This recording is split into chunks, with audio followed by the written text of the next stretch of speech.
I think I got it. I think I got it right, which is amazing. Hey, welcome everybody and those who watch later on. This is Good Low, the Good Low, here with the Endure Entertainment tonight. And I didn't really prepare tonight, but I've been working on stuff all week for school. If you didn't know, I'm working on my master's program in psychology with a concentration on drug and alcohol um, addiction. And I still don't particularly like the word addiction, but that is something that I have to deal with because I think it's so misunderstood um, these days, and I always take issue with that. But before I get started today, I wanted to run a commercial for my friend, my buddy, my pastor, minister, a great guy. And this book I can't say enough about. Um, uh, and that's a good thing. I mean, it's amazing. It's called Sound Advice by Corey Thomas. It's CoreyThomasMinistries.com. And let me just run the commercial here. We'll go from Author Evangelist Corey Thomas, a dedicated servant leader whose weapons are spiritual in nature and volatile in impact. Hot off the press, author Evangelist Corey Thomas's new book, Sound Advice, Music and the Battle for Your Mind, Body, and Soul. Matthew 5:13, ye are the salt of the earth, but if the salt has lost his flavor, wherewith shall it be salted? It's author Evangelist Corey Thomas's new book, Sound Advice, Music and the Battle for Your Mind, Body, and Soul. Purchase your copy to help maintain that flavor in your spiritual walk. This book is epic. It's sold on every major online bookstore or go to CoreyThomasMinistries.com. I got my copy. Be sure to get yours. It's author Evangelist Corey Thomas's new book, Sound Advice, Music and the Battle for Your Mind, Body, and Soul. Get your copy today. All right. To get into it, what I want to do is talk about specifically alcohol treatment tonight. And been studying a lot this week I'm taking the Foundations for Addiction Therapy course. And, oh, yes, right here, this book. Foundations in Addiction Counseling. And what I've been getting to is there's such a debate on is it a disease? Is it an affliction? Is it a symptom? I fall into the category of calling it a symptom. And if you don't know my story yet, is I was um, derelict, a problem drinker, someone that chose drinking over everything. I used it to mask anything that was upsetting me. I used it for a long time to deal with my own feelings, depressions, and it ends up that in reality, I was dealing with PTSD from childhood trauma that I'd hidden for basically my entire adult life, more or less. And I ended up getting treatment for the way it started. Is my treatment was for the fact that I was dying. So it was really the therapy started with going through the stages of death and dying, and fortunately, that didn't happen because Jesus had other plans for me, and that's why I'm still here today. Pretty good amount of time now later. I'm approaching 2 years. Well, actually, I'm at a year and a half. So going from there and getting to where I am is it's an amazing journey, and I strongly feel more than anything that my um, healing came and comes from um, just really a true spiritual awakening, and that is a large part of my problem. I find to myself is that my there was nothing there. Like, let me play this video real quick, and I'll show you me in the hospital from I don't know the exact date. I would say it's in May of 2021. But here you go. Investigate Linda's case. I said, what is going on here? Was she taking something to poison herself?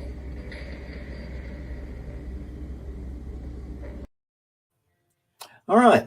That's all 110 pounds of me or somewhere around there. Now I weigh 180 this week. So I always check on my weight because I was so gaunt. Like a size small would fall off of me. And that's what I dealt with for a while. So for me to go from 115 to 180 in a year and a half is a pretty big deal. But that was much needed. So I want to discuss treatments tonight. And I am somebody who um, does not recommend group treatment slash AA as your end all be all um, way to deal with your own addictions. And I find it very just, it's like putting a band aid on. And I said this last night. I was doing another show over on my Facebook. And, it's, you can go and you can go and you can go and maintain sobriety. By going to the meetings every day, but you're not really, that's just the symptom that you're dealing with. You're constantly dealing with the symptom and you're never dealing with the factual issues that might be going on. You could have a severe depression, PTSD like me, or chronic PTSD, as they say now, or CPTSD, fancy initials that follow everything. But if you don't deal with that, to me, I don't think you ever start healing. And as somebody that dealt with alcohol is a drug use disorder for 26 years, I do have a right to speak on it. And I've been through treatment centers, rehabs, and the only thing they ever did is, treat my physical addiction, which is it's not easy to treat with alcohol. Alcohol is a very dangerous thing to come off of. I know this week I think he was 28 years old, the former wrestling star Kevin Nash, Big Daddy Cool, or Diesel, I think were all of his names. Him and his son quit drinking together, but they quit cold turkey. And his son had a seizure and died. And I think the kid's name was Tristan Nash.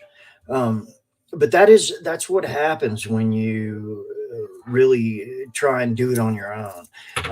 Mine, I've had seizures before. I've gone through it. One time I got arrested for something. I have not a clue what for, but it had something to do with drinking, I'm sure. And it ended up being on a weekend. Every time I've ever gotten arrested, it's always been alcohol related, and it's always been on a weekend, meaning that you can't see a judge until like the following week. And I think it was falling on a Tuesday or something. But anyway, between those days, I was so physically addicted to alcohol that I had a seizure and fell down a flight of stairs in Fayette County Detention Center in Lexington, Kentucky. And I don't remember that. I don't remember any of it. But apparently, I was completely out of it and hallucinating for 2 weeks. And it went so far that I got in a fight with a light switch in my solitary holding cell. So that's not stuff to brag about. I can laugh at it now because I'm like, I didn't learn my lesson then. It didn't change anything when I got back out. Guess what? Hit the bottle. And I'm somebody who truly believes that in false idol worship, which my idol and my lack of God stem from. My worship is a bottle. I got to a point I was talking about it with my closest Nurse Beth the other day, and what it boiled down to is I was so scared of running out of alcohol because after I had that seizure that one time, which after that I had many, many more seizures. So I, instead of learning, hey, you don't need to be drinking, I learned to make sure that I never ran out. And that was a huge issue with me, and that's what led me into liver and kidney failure in 2021. And by the grace of God, and I can't say it enough, it is by the grace of God with me. that I'm here walking, talking. I'm living proof of God's miracle in this world, and that's the miracle of life. And to be reborn is an understatement. I'm not a born again Christian. I was reborn literally from the ground up. I wasn't, I'm not supposed to be here. And I can't say it enough. As I pointed to, this is not me being tough. And it irritates me to death when people say, man, you're so tough, you're so strong. No, man, that none of that strength came from me. Not one bit of that strength came from me. That all came from God.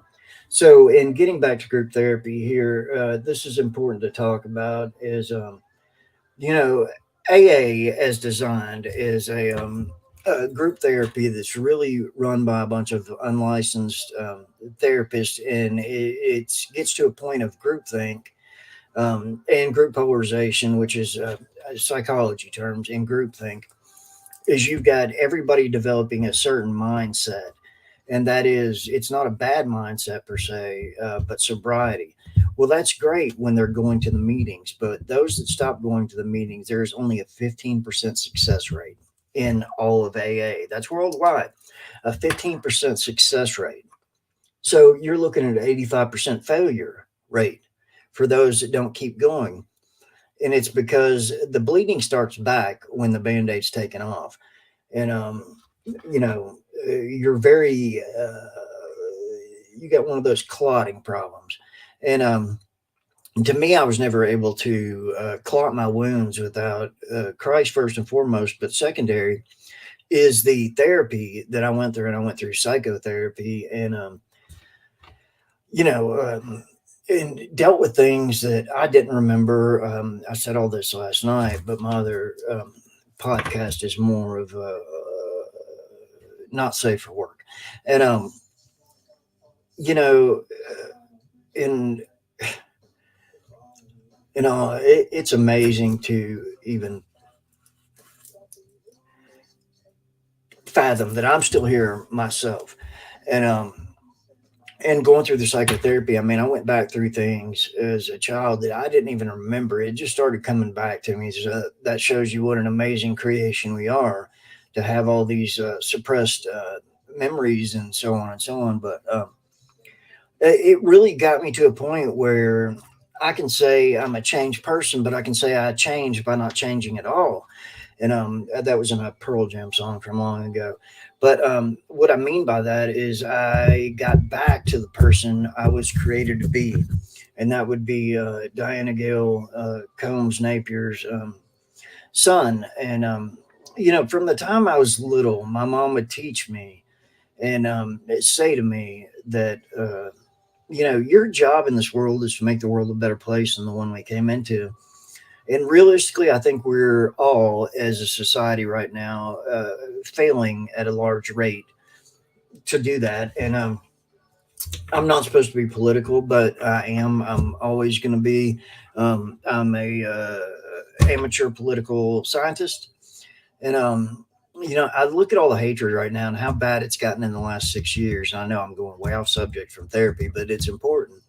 I watched a clip today from Fox News, and if you watch Fox News, to each their own. But this guy was justifying Nancy Pelosi's husband getting hit in the head with a hammer, and said lots of people use hammers as weapons in a fight, which was something like that. I'm paraphrasing, I'm sure, but to me, it's just mind-boggling nonsense. And you know, and to justify everything that's wrong and to use the Bible to do that, to me, that's using the Lord's name in vain. And I think that's so convoluted throughout the teachings and changing the narrative to, as Jim and Tammy Faye Baker did, as Joel Osteen does, is to change the narrative to fit your own agenda. And that's, again, it's an issue. And we're not dealing with it. Like, you know, I saw another thing where they were talking about to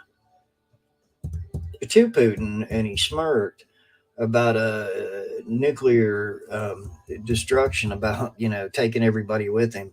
And he smirked and laughed like that was funny. But you have to understand, when you put people in power that don't have a conscience and are probably very well suffering from some severe mental disorders. I mean, I know Hitler was, I know that Jim Jones was, I know Donald Trump was, and Putin appears to be the same way. Like they don't care who they take with them. And Kim Jong, whatever his name is, over in Korea. But that's a dangerous precedent we set, and it creates total chaos in the group polarization process that is Donald Trump himself said one time that he could go in Times Square and shoot somebody and nobody would do anything about it because he's Donald Trump. That's a very high value of yourself and a lack of God in anything. And it's not the party that I'm against. I think there's plenty of good Republicans out there.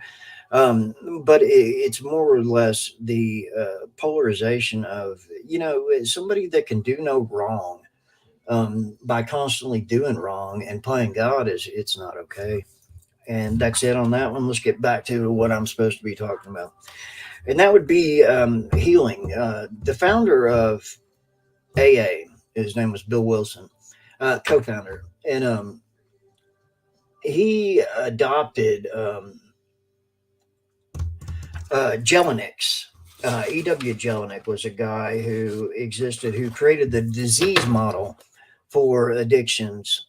And he himself was a con man. He didn't even have real college degrees that he claimed that he got in Germany during the World War II era. And the big thing is this was Nazi Germany at the time, and he was a Jewish fellow. So, he was very, very discredited and died with more discrediting needing to be done, and it has all been done. His disease model is a failure. It's not accepted in science anymore. And even Bill W., the co-founder of AA, realized it was a disaster because in calling alcoholism a disease, to me is a failure on all of our parts who go through it. Because I use that excuse to call it a disease for so many years that I can't remember. It's always not my fault. It was my dad's fault. It was my grandfather's fault. My dad never drank. My grandfather did die of alcoholism, but my brothers both had problems with drugs and alcohol. I don't know about everybody else. My sister, my main sister, I know has never had a problem, and my middle sister has never had a problem. The older one, I don't know, and I don't know. I forgive her, but I don't even know if she exists anymore. And with my brothers as well, both rest their souls here, but they both struggled with addictive type personalities. Now, all three of us have been through major trauma. It's not really a secret between the siblings that my dad treated his girls much differently than he treated his boys. And I remember one time at dinner when he was still alive, we were sitting there eating, and he said, he's talking to his girlfriend. He said, Lois, I think was her name. Yeah, that I've always loved my girls more than I love my boys. I'm sitting right there, and I was like, he wasn't saying it to be mean. He was just at that age. I think he was 78, 79. And, I was like, I'm sitting right here, dude. He's like, oh, yeah, sorry. Didn't mean to say that. So he was a very anal person. So I remember taking my dish and just turning it over with food all over the table and then getting on the floor. My dad was like, not about things being dirty and out of place. Military man, fought World War II, went in at 15 years old. That's amazing to even think about now. He was born in 1924, which would make him 99 next year, and obviously had me kind of late in life.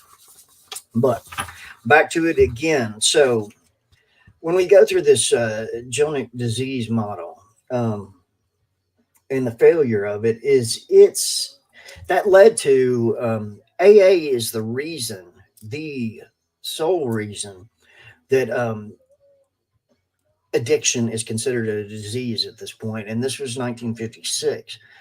They pushed and pushed and pushed, and I think it was just kind of, it was going into the generation that was going into the hippie generation and the free love, and during this time, especially, um, LSD and stuff was in its infancy of being studied. LSD, uh, yeah, psilocybin, mushrooms, tobacco, and I'm looking for one more, MDMA, which is commonly known on the street as ecstasy. But all these, even back then, were being studied. And I know the psychotropic value in mushrooms was mescaline, and that was being studied as well. Now, I'm not here pushing drugs because some people still like to label these as drugs. The reason are dangerous drugs. LSD, for example, and natural mushrooms, and psilocybin, and so on are not. They're going to be labeled. I mean, there used to be videos about being scared of these drugs, and how addictive and dangerous they are, and they're creating serial killers and psychosis. Which, in reality, it works the complete opposite. In treatments, in medically assisted treatments, which, as of now, something to get you more familiar, Suboxone would be a medically assisted treatment. It's supposed to be, but they just hand it out like candy now. And but let's stay true to the facts. Let's talk about LSD. Bill W., the co-founder of AA, he went through LSD treatments himself. They didn't put that into the AA model, though, because during the Nixon administration, especially everything going on, AA, I think, was first really, really made into an organization. I believe, don't quote me on this one, I believe it was around 1935. And but he himself had gone through LSD treatments, and that's how he had his spiritual awakening. But that's not brought up in the 12 steps, which the 12 steps to me are completely archaic. Um, there's a different way to do them as well. There is Celebrate Recovery out there, which I like because that really focuses more on spirituality than it does, finding a whatever, of your own design. I mean, you can, I say this all the time, but you can worship this microphone, or I can worship this guitar pick, a God of my own design. And yeah, I find that to be disastrous, really. But and that goes beyond. I'm not speaking here as a Christian. I'm speaking as a human. I happen to be a Christian, and I think realistically, if you look at this, if you look at marijuana and you look at shrooms and you look at all these other things that are, these are just natural things that come from the earth, and to designate them as a really controlled substance drug, it's a failure on our parts. If you look at psilocybin, for example, just this alone, it has exhibited positive effects, and this is by this is a study by Dr. Gerald J. Kreisman, medical doctor and author, psychiatrist. Anyway, psilocybin has exhibited positive effects in studies on obsessive compulsive disorder, treatment-resistant depression, substance abuse, primarily alcohol and tobacco. There's people who, to go on the side here, who I know have gone through microdosing with medical treatment, medical assisted. That means there's a doctor there and probably a nurse or a PA, or also a therapist, counselor, and so on, because I know you get interviewed during the process of going through the microdosing treatment. And after one treatment, I think it was like an 87% success rate for smoking cessation alone. And Depression, anxiety, especially in cancer patients, have shown the most effectiveness.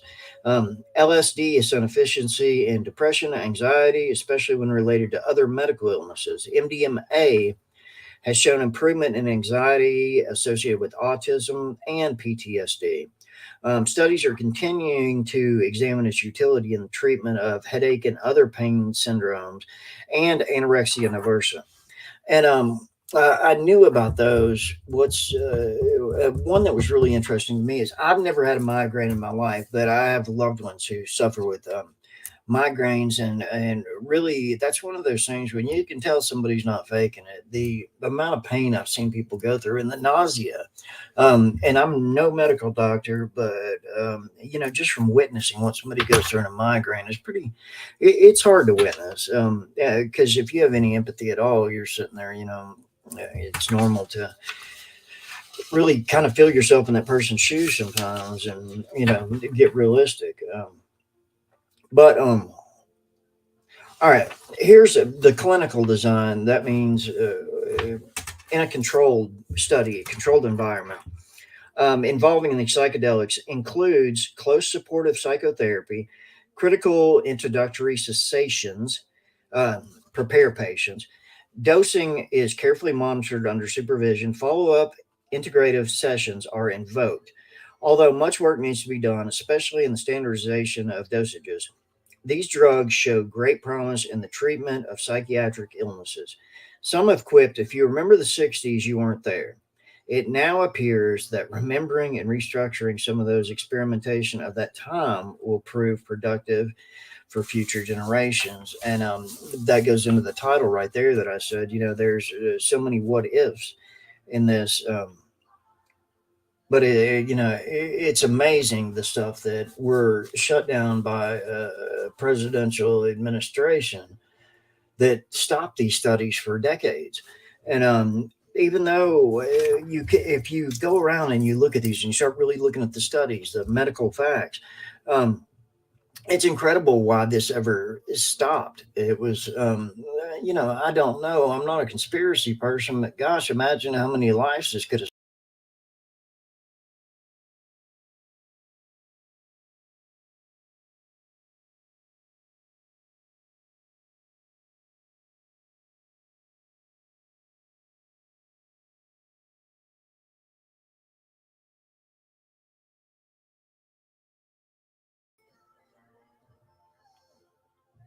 I don't know what happened there, but I was gone for a minute as far as I know.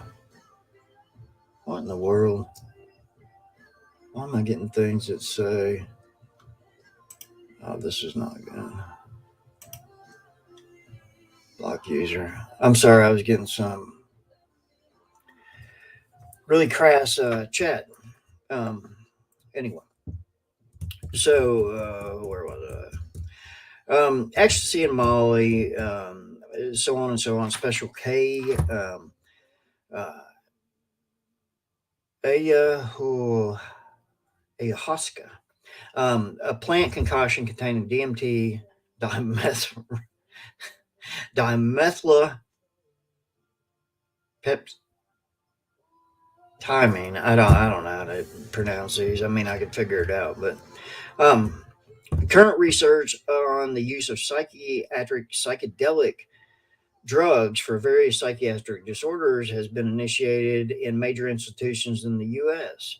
That includes Johns Hopkins, Yale, UC Berkeley, and others, and abroad, Canada, Germany, France, Spain, Mexico, Brazil, and Switzerland.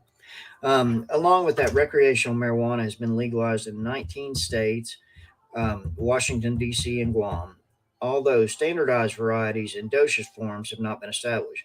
Cannabis for medical use is legal in most states. Medical institutions include treatments for neurotic pain, neuropathic pain, such as related to multiple sclerosis, tremors, and Parkinson's, muscle relaxation, and glaucoma. It has been studied in psychiatry for the treatment of anxiety, depression, and PTSD.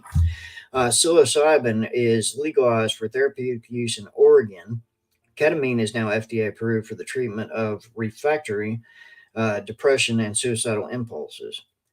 Um, hmm. This is all, if nothing else, it's interesting. It's something to study and look up yourself, and don't listen to me. I know right off the bat that people are going to say, okay, well, now he's, promoting drugs because that's just, he's a former addict or he is an addict. They consider it the disease model that I was talking about earlier through E.W. Jelinek and others. That's incurable. It's a constant uh, revolving door of such. You're never going to get better. You're always going to have cravings. You're always going to have triggers. You can't go out and do this and that. You can't go to a regular restaurant and eat with your family and just all this irresponsible therapy and treatments.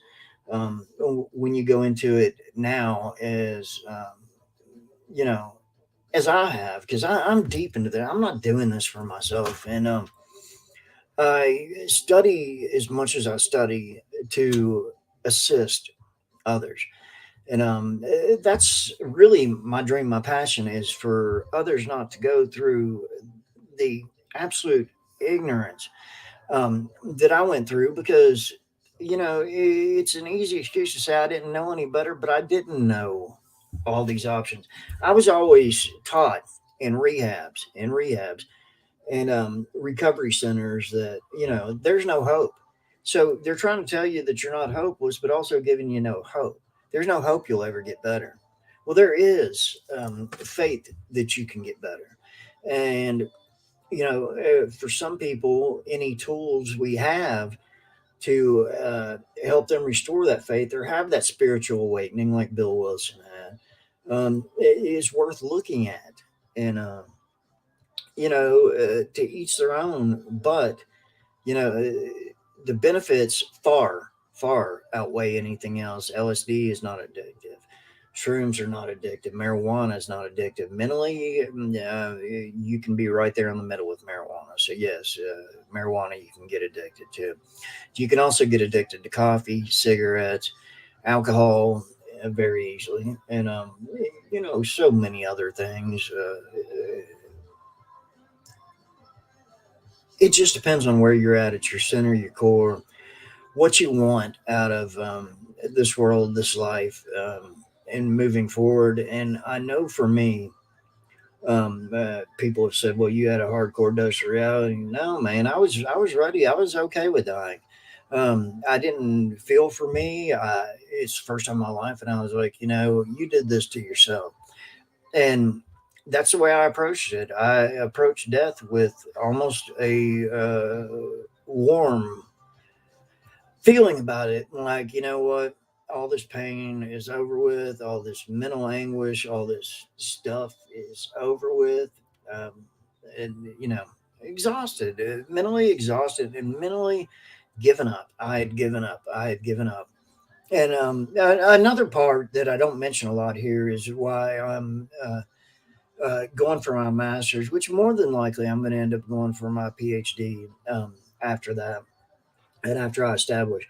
But I've lost several friends in our 40s in the last decade, especially the last decade to suicide.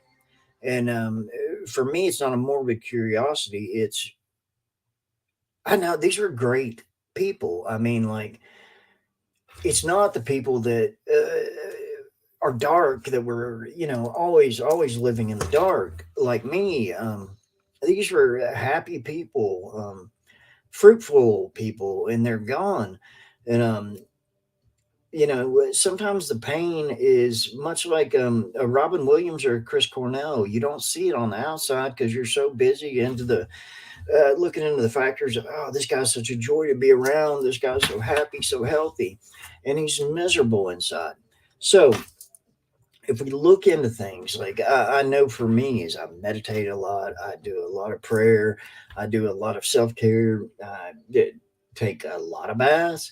Play with Legos. Play with this psycho. I think I've showed this. No, I don't know if I've showed this one on here before. But this is a. It's not one of those. What do they call them? Fidget spinners that were so popular for a while.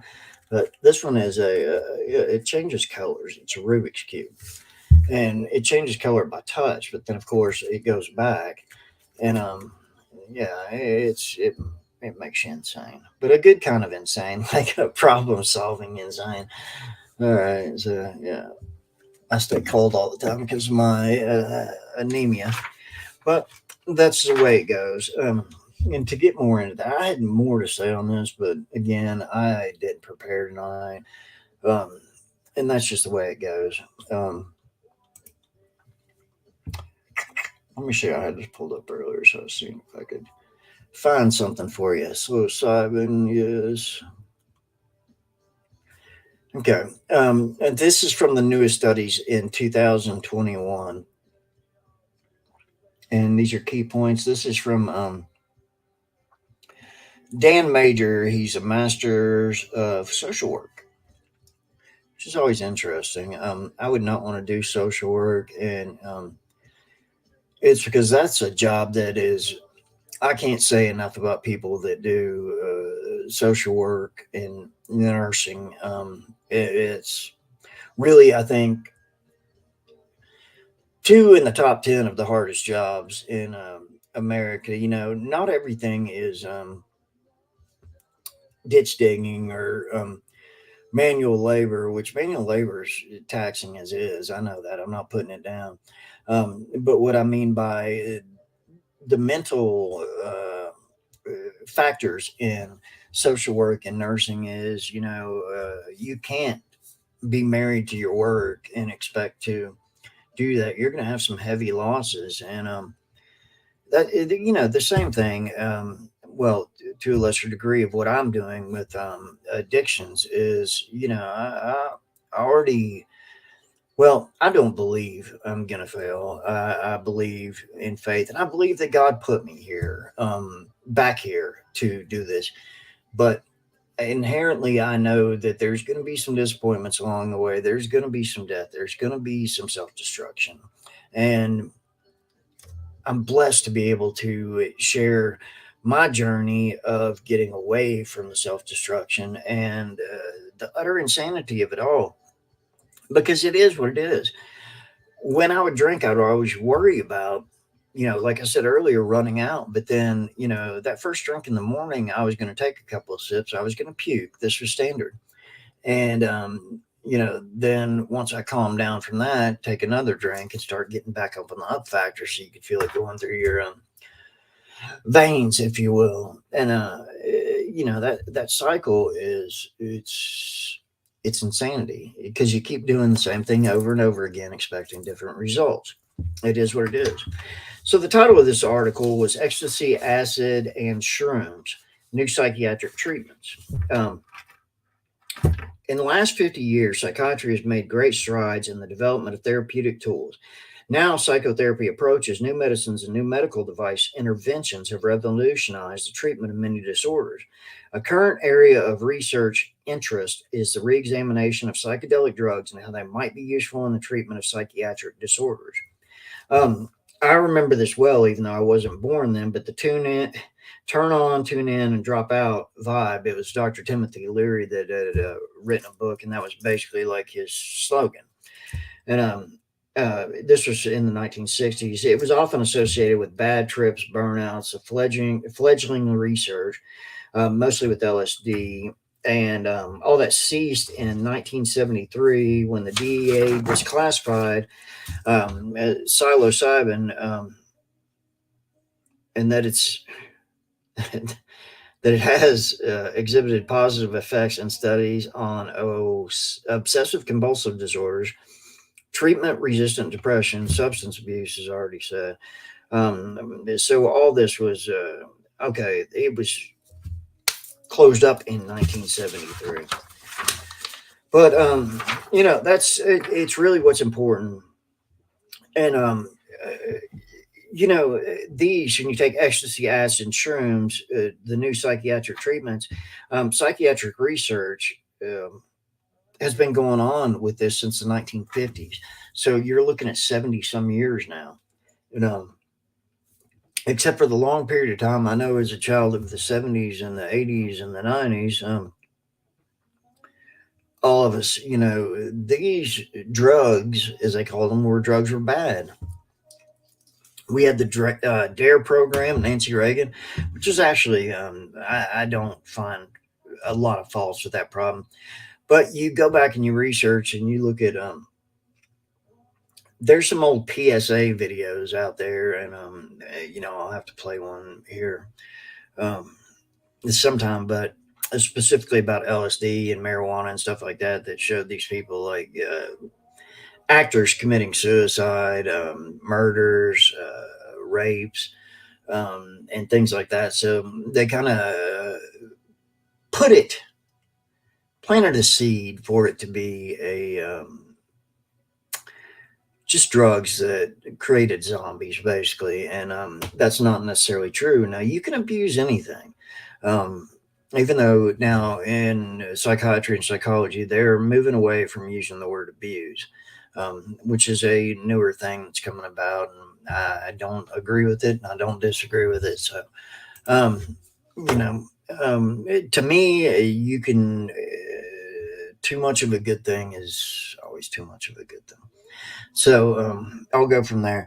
But I've been all over the place tonight as usual, but that's the way my mind works. When I start thinking about things, I'm thinking about 10 things at once. It generally gets me in trouble with people a lot of times. Like Nurse Beth will think I'm not listening to her and I can repeat everything she said. I once did that in a class in high school, a history class. And the teacher accused me of not listening and said, "Okay, what did I say?" And I repeated everything she said back. Got me put in school suspension. But that's just the way my mind works, and it's a different way. I can do 2 or 3 things at once, and it doesn't make for the best cognitive thought process at times, but it all works out good. But I always like to do a daily devotion on here, and as usual, I just opened it up and turned wherever it opened up to. So this would be day 105 in the Celebrate Recovery 30th anniversary 365-day devotional. I love this book. Celebrate Recovery is any kind of recovery, whether it's mental, physical, addictions, so on. To me, it helps with everything. Like I've got a really bad knee right now, so anyway. So when I open this up, every time I open it up, I promise you I do not have a plan page going into this, and it just, for somehow, some way, it's always fitting, and it always fits into what I'm thinking and doing and talking about somehow.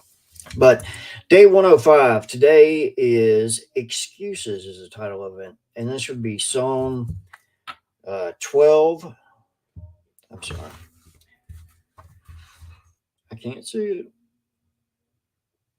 Psalm 121, 1 and 2, King James Version. All right. Which is, I will lift up my eyes onto the hills, for whence cometh my help? My help cometh from the Lord, which has made heaven and earth. My help cometh from the Lord, which made heaven and earth. I really am not wearing my glasses. All right. And the light was awful now. Okay. Here's the devotion. This was written by somebody anonymously. But again, it always ends up fitting. I don't know how. Well, actually, I think I do, but All right. I don't have the time for this. I really think I'm fine. I have a lot going on right now. I just couldn't commit to something so big. I'm not as bad as the other guys. I'm often tired. I work a lot of hours. Okay. These are just a few of the excuses I've heard from people who aren't yet ready to start changing their lives. George Washington Carver said, 99% of the failures come from people who have the habit of making excuses. That's the truth. It's fitting. It really does fit in right there. And excuses keep us stuck where we are, and we can become very good at using them. I am, for example, a pro at filling up my schedule. It makes me feel better about not doing some of the things I know I should do, such as spending more time with God or praying for my wife and family, serving more in my ministry, going to my meetings, exercising, etc.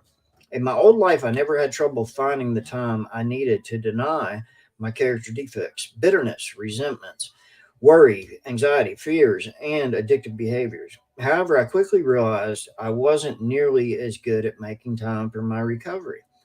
That's why a sponsor or accountability partner is so important. We all need someone who can see through our stalling techniques and help us find the courage to live honestly. The prayer for this one is, Father, thank you for placing true friends in my life who will see through my excuses that stall my recovery and keep me from becoming all you created me to be. In Jesus' name, amen. This is perfectly fitting. I mean, perfect fit tonight. It's not, it's exactly what I was talking about, a lot of the stuff. And when I say that, I was literally for years and years and years and years, those excuses that it's not my fault. This is the way I was born. And it's not, there's no truth to it, because if that were true, I would still struggle with this stuff. Like, you hear so many people say, I'm struggling, I'm in recovery, not recovered, I'm in recovery. And I do believe there's a point where, yes, we can be recovered. That goes against popular belief. That's an unpopular opinion. And you know what? I really don't care, because I am truthfully living proof of God's miracle in this world. And I don't take that lightly. All praise to Christ, my Lord and Savior, our Lord and Savior. And with that said, I'm going to bid you good night. And I wish everybody the best. Much love and prayers to everybody. And I will see you all next week, same time.